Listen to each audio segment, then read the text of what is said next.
UDFിൻ്റെ VD Satheesan മുഖ്യമന്ത്രിയായി.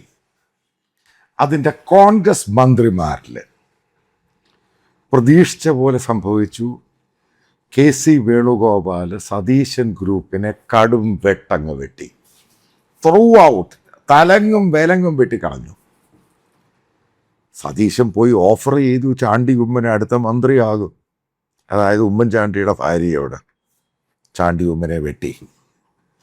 അതേപോലെ തന്നെ മുരളീധരനോട് പറഞ്ഞു, അതായത് നല്ല പോർട്ട്ഫോളിയോ ഉണ്ടാകുന്നത് ചിലപ്പോൾ ആഭ്യന്തരമന്ത്രിയാകും അല്ലെങ്കിൽ ആരോഗ്യമന്ത്രിയാകും. അതും വെട്ടി മുരളിക്ക് ഒരു പ്രാമുഖ്യമില്ലാത്ത ഇലക്ട്രിസിറ്റി വകുപ്പിലോട്ട് അങ്ങ് കൊടുത്തു. സതീശന് ഏറ്റവും കൂടുതൽ താല്പര്യം ഉണ്ടായിരുന്ന ഷാനിമോൾ ഉസ്മാനെ മന്ത്രിയാക്കണം, അതും വെട്ടി. VT ബൽറാമിനെ മന്ത്രിയാക്കണം, അതും വെട്ടി. തലങ്ങും വിലങ്ങും വെട്ടി. മറ്റൊരു സംഭവം നിങ്ങൾ മനസ്സിലാക്കണം, രമേശ് ചെന്നിത്തല എപ്പോഴാണ് കൺഫേം ചെയ്യുന്നത് ആഭ്യന്തരമന്ത്രി ആകുമെന്ന്? KC വേണുഗോപാൽ വീട്ടിൽ ചെല്ലുന്നു. അവിടെ ചെന്ന് സംഭവങ്ങൾ പറഞ്ഞ് ഇവർ തമ്മിലുള്ള പ്രശ്നങ്ങളൊക്കെ സെറ്റിൽ ചെയ്യുന്നു. ഇവർ തമ്മിലുള്ള പ്രശ്നം സ്റ്റാർട്ട് ചെയ്തത് പ്രതിപക്ഷ നേതാവ് ആരാകും അന്ന് സതീശും KC വേണുഗോപാലും കൂടാണ് രമേശിനെ വെട്ടുന്നത്. അന്ന് മുതൽ രമേശും KCയുമായിട്ട് ഉടക്കായി. ആ പ്രശ്നങ്ങളെല്ലാം പറഞ്ഞ് സെറ്റിൽ ചെയ്തു. അതായത് ഹൈക്കമാൻഡ് രമേശിൻ്റെ കൂടാണ്. രമേശ് ചെന്നിത്തലയായിരിക്കും അടുത്ത ആഭ്യന്തരമന്ത്രി. അതാണ് KC വേണുഗോപാൽ മീഡിയയുടെ മുമ്പിൽ വെച്ച് പറഞ്ഞത്. എന്താണ് രമേശ് ജി ആഗ്രഹിക്കുന്നത് അത് കിട്ടിയിരിക്കും. അതിനു മുമ്പ് എന്തുവാണ് സതീശൻ പറഞ്ഞ അതൊന്നും പറ്റില്ല, മന്ത്രിയാകും, അതാകും, ഇതാകും. അതായത് ഞാൻ പറഞ്ഞു, ഓർമ്മയുണ്ടായിരിക്കും നിങ്ങൾക്ക്, ഹൈക്കമാൻഡ് എന്ന് പറയുന്ന സതീശനാണ്, വേറെ ആരുമല്ല. രമേശ് ചെന്നിത്തല ഒരു പവർ ഒരു സെൻറ്ററായിട്ടങ്ങ് മാറുകയാണ് ഈ മന്ത്രിസഭയിൽ, പ്രത്യേകിച്ച് ആഭ്യന്തരം. അതായത് 2 ദിവസം മുമ്പ് നിങ്ങൾ കണ്ടു കാണും, ഈ VD സതീശൻ്റെ വീട്ടിലാണ് പോലീസ് ഓഫീസേഴ്സും സീനിയർ IPS ഓഫീസേഴ്സും പോയിക്കൊണ്ടിരുന്നത്. കാരണം ധാരണ സതീശനായിരിക്കും ആഭ്യന്തരം. എപ്പോഴാണ് രമേശിൻ്റെ പേര് വരെ ഫ്ലോട്ട് ചെയ്യാൻ തുടങ്ങി, DGP രവിതാ ചന്ദ്രശേഖർ മറ്റുള്ളവർ നേരെ രമേശിനെ കാണാൻ പോകുന്നു. അതായത് കേരളത്തിൽ ആഭ്യന്തര മന്ത്രാലയത്തിന് പ്രസക്തിയുണ്ട്. അത് ഈ കരുണാകരൻ ആൻ്റണി ഇഷ്യൂവിലാണ് അന്ന് തുടങ്ങുന്നത്. അതിനുശേഷമാണ് അന്ന് വയലാർ രവി വരുന്നു, വീണ്ടും അടിയുണ്ടാകുന്നു, വീണ്ടും കരുണാകരൻ ഈ പോർട്ട്ഫോളിയോ കയ്യിൽ വെക്കുന്നു. ആൻ്റണി ഇരുന്നപ്പോൾ പോർട്ട്ഫോളിയോ കയ്യിൽ വെക്കുന്നു, ഉമ്മൻചാണ്ടി ഇരുന്നപ്പോൾ പോർട്ട്ഫോളിയോ കയ്യിൽ വെക്കുന്നു. കുറച്ച് സമയത്തേക്ക് തിരുവഞ്ചൂരിന് കൊടുക്കുന്നു, അത് കഴിഞ്ഞ് രമേശിന് കൊടുക്കുന്നു. പക്ഷേ ഈ പവർ പൊളിറ്റിക്സിനകത്ത്, അതായത് കേരളം പോലൊരു സംസ്ഥാനത്ത് ഈ പോലീസിംഗ് ഉണ്ട്. പോലീസിങ്ങിൻ്റെ അകത്ത് പൊളിറ്റിക്സ് ഉണ്ട്, അതായത് പബ്ലിക്കുമായി ബന്ധപ്പെട്ട.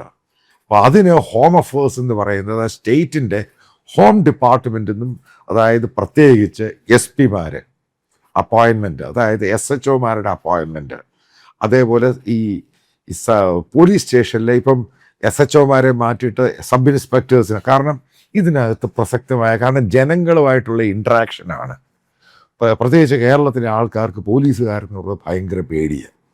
അപ്പോൾ ഭയമുള്ളിടത്തോളം കാലം ഈ പോലീസിൻ്റെ അകത്ത് ഒരു പൊളിറ്റിക്സ് ഉണ്ട്. പോലീസിനെ വെച്ചുള്ള ഭരിക്കുന്നവർ നടത്തുന്നൊരു പൊളിറ്റിക്സ് ഉണ്ട്. അപ്പോൾ അതിൻ്റെ ഭാഗം തന്നെയാണ് ഇപ്പോൾ രമേശ് അതിൻ്റെ ഏറ്റവും വലിയ പവർ പൊളിറ്റിക്സിൻ്റെ, അതായത് പോലീസ് പൊളിറ്റിക്സിൻ്റെ ഭാഗമാകും. മനസ്സിലാക്കുക, ഇതിനകത്ത് രമേശ് ആരാണ് രമേശിൻ്റെ കൂടെ നിൽക്കുന്നത്? KC വേണു, അതായത് ഹൈക്കമാൻഡ്.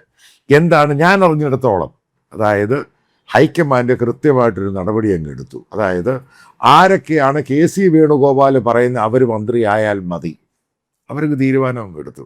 അപ്പം ഞാൻ അറിഞ്ഞിടത്തോളം, അതായത് KPCC ഓഫീസിൽ കോൺഗ്രസ് മന്ത്രിമാരുടെ തർക്കങ്ങൾ, അതായത് പരിഹരിക്കുന്ന കോൺവെർസേഷൻ്റെ അകത്ത് ഒന്നിരുന്നത് VD സതീശൻ, ദീപാദാസ് മുൻഷി, സണ്ണി ജോസഫ്, 3 പേരായിരിക്കുന്നത്.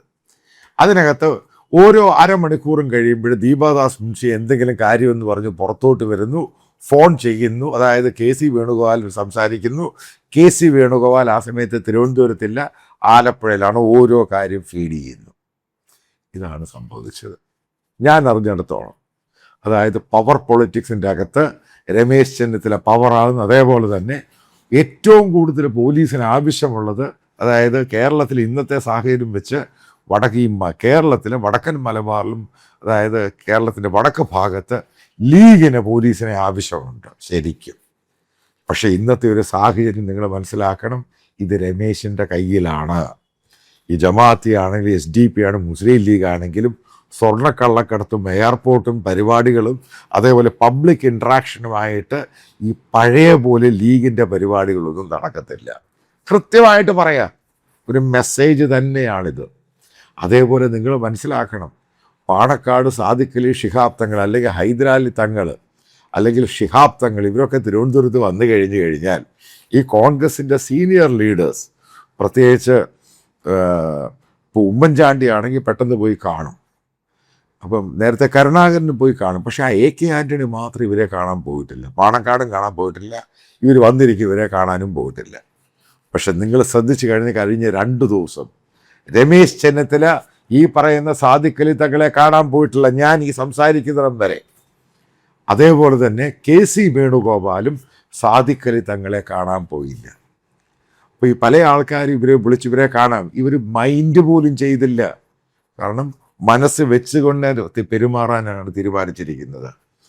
വെള്ളാപ്പള്ളി നടേശനും വെറുതെ ഇരിക്കുന്നില്ല, യോഗനാഥത്തിൽ കൂടെ അയാൾക്ക് തോന്നുന്ന രീതിയിൽ അയാൾ പറയാൻ തുടങ്ങി. അപ്പുറത്ത് NSS, അതായത് സതീശിനെ മന്ത്രിസഭ കൊണ്ടുപോവുക എന്ന് പറയുന്നത് അത്ര എളുപ്പമല്ല.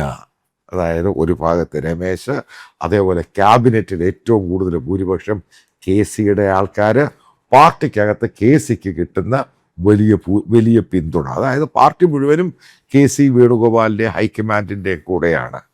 അപ്പോൾ എങ്ങനെ തുഴഞ്ഞ് മുന്നോട്ട് പോകുക എന്നുള്ളതാണ് സംഭവം. പക്ഷേ സ്മൂത്തായിട്ട് കൊണ്ടുപോകാൻ സാധിക്കും. അതായത് VD സതീശൻ ഒരു സീസണൽ പൊളിറ്റീഷ്യനാണ്. പക്ഷെ മനസ്സിലാക്കുക, സതീശൻ്റെ ഒറ്റ കാര്യങ്ങളും നടന്നിട്ടില്ല. എല്ലാ ആൾക്കാരെയും ഒന്നടങ്കം വെട്ടി. ഇതിനകത്ത് K മുരളീധരൻ സതീശനുമായിട്ട് പിന്തുണച്ചു എന്ന് പറയുന്നു. ഒരു കാര്യം പറയാം, K മുരളീധരൻ എന്ന് പറഞ്ഞാൽ കൺസിസ്റ്റൻസി ഉള്ളൊരു നേതാവല്ല, അതിനേക്കാളും കൺസിസ്റ്റൻസി ഉണ്ട് പത്മജയ്ക്ക്. K മുരളീധരനെ ആ കാര്യത്തിൽ വിശ്വസിക്കാൻ കഴിയത്തില്ല. അയാൾ അവിടെയും നിൽക്കും ഇവിടെയും നിൽക്കും, അങ്ങനെ പോകുന്ന ഒരാളാണ്. പഴയ K മുരളീധരനൊന്നുമല്ല, അന്ന് അദ്ദേഹത്തിന് പവർഫുൾ ആയിരുന്നു. ആ ഒരു K മുരളീധരൻ ഇല്ലാതായിട്ടുണ്ട്. ഉള്ളിടത്തെല്ലാം മത്സരിച്ച് അവിടെയും തോറ്റ്, പാർട്ടി പറയുന്നിടത്ത് അവിടെയും തോറ്റ്, ആ രീതിയിലായി പോയിട്ടുണ്ട്. അതുകൊണ്ട് എനിക്ക് തോന്നുന്നു സതീശന് പാടായിരിക്കും മുന്നോട്ട് പോകാൻ. പക്ഷേ അദ്ദേഹത്തിൻ്റെ ടാക്ടിക്സും കഴിവും വെച്ചത് മുന്നോട്ട് പോകാൻ സാധിക്കട്ടെ എന്ന് ആശംസിക്കുന്നു. പക്ഷേ ഒരു കാര്യം പറയാം, ഈ പവർ പൊളിറ്റിക്സിൻ്റെ ഭാഗമുണ്ട്, അതിൻ്റെ അകത്ത് രമേശ് ഒരു ഘടകം തന്നെയായത്. അതിന് ബാക്കപ്പ് ഈ പറയുന്ന KC വേണുഗോപാലും ഗ്രൂപ്പ് അവർ ഒരുമിച്ച് ബാക്കപ്പ് ചെയ്യും. അതായത് കൂടെ രാഹുൽ ഗാന്ധിയും കാണും. അതേപോലെ തന്നെ എവിടൊക്കെ മുസ്ലിം ലീഗിനെ ഒറ്റപ്പെടുത്തണം ആ രീതിയിലൊക്കെ ഒറ്റപ്പെടുത്തും. അതായത് ഭരണപക്ഷത്തും ഇവരുടെ പല സംഭവങ്ങളും ഈ പോലീസിനെ കൊണ്ടെങ്കിൽ സംഭവങ്ങൾ തെറ്റിച്ചാൽ മതി, അവരുടെ പിന്നെ പാർട്ടിയുടെ താളം അങ്ങ് പോവും. അതിനൊക്കെ വലിയ പോസിബിലിറ്റി ഉണ്ട്. അതാണ് ഈ രാഷ്ട്രീയം എന്ന് പറയുന്നത്. അതായത് രാഷ്ട്രീയത്തിൽ പഠിച്ചു വളർന്നവൻ അറിയാം എങ്ങനെ ശത്രുക്കളെ ഒതുക്കണം, അകത്തുള്ള ശത്രുക്കളെ ഒതുക്കണം, അകത്തുള്ള മിത്രങ്ങളെ ശത്രുക്കളായിട്ട് ഒതുക്കണം. ഇതൊക്കെ രാഷ്ട്രീയത്തിൽ, പ്രത്യേകിച്ച് ഇന്ത്യൻ രാഷ്ട്രീയത്തിലും കേരള രാഷ്ട്രീയത്തിലും എല്ലാവരും ഉപയോഗിക്കുന്നതാണ്. അതിൽ നിന്നെല്ലാം പഠിച്ച് വളർന്നവർ തന്നെയാണ് KC വേണുഗോപാലും രമേശും ഈ സതീശനുമൊക്കെ. ആ ഗെയിമുകൾ അവർ 100% കാണിക്കും. ഇപ്പം KC വേണുഗോപാലിനെ സംബന്ധിച്ചിടത്തോളം ഈ മന്ത്രിസഭ അടുത്ത 5 വർഷം കഴിഞ്ഞ് വീണ്ടും സതീശൻ അധികാരത്തിൽ വരണമെന്ന് അയാൾക്ക് യാതൊരു നിർബന്ധവും ഇല്ല, രമേശിനും നിർബന്ധമില്ല.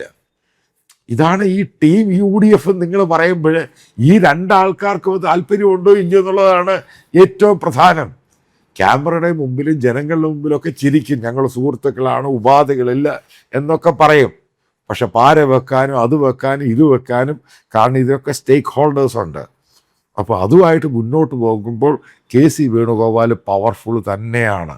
കാരണം രാഹുൽ ഗാന്ധിയും പ്രിയങ്ക ഗാന്ധിയും ഈ കോൺഗ്രസ് ഹൈക്കമാൻഡ് അയാളുടെ പോക്കറ്റിലാണ്. അപ്പോൾ അതിൻ്റെ ബാക്കപ്പോടുകൂടി രമേശ് ചെന്നിത്തല, അതായത് ഗ്രൂപ്പ് പൊളിറ്റിക്സിലോട്ട് കൊണ്ടുവരുമ്പോൾ രമേശിനെ മുന്നിൽ നിർത്തി കളിക്കും, അവർ തമ്മിൽ അടിക്കട്ടെ. ഇപ്പം ന്യൂട്രൽ ചോയ്സ് ഉണ്ടാകും. ഇതൊന്നും രാഷ്ട്രീയത്തിൽ തള്ളിക്കളയാൻ പറ്റത്തില്ല. കൃത്യമായിട്ട് പറയാം, ഈ പറയുന്ന മുസ്ലിം ലീഗിനെ പൂർണ്ണമായിട്ടും ഈ KC ഗ്രൂപ്പും അതേപോലെ രമേശും കൂടെ അവർ മാർക്ക് ചെയ്യും. അത് തന്നെയാണ് കാണാൻ പോകുന്നത്.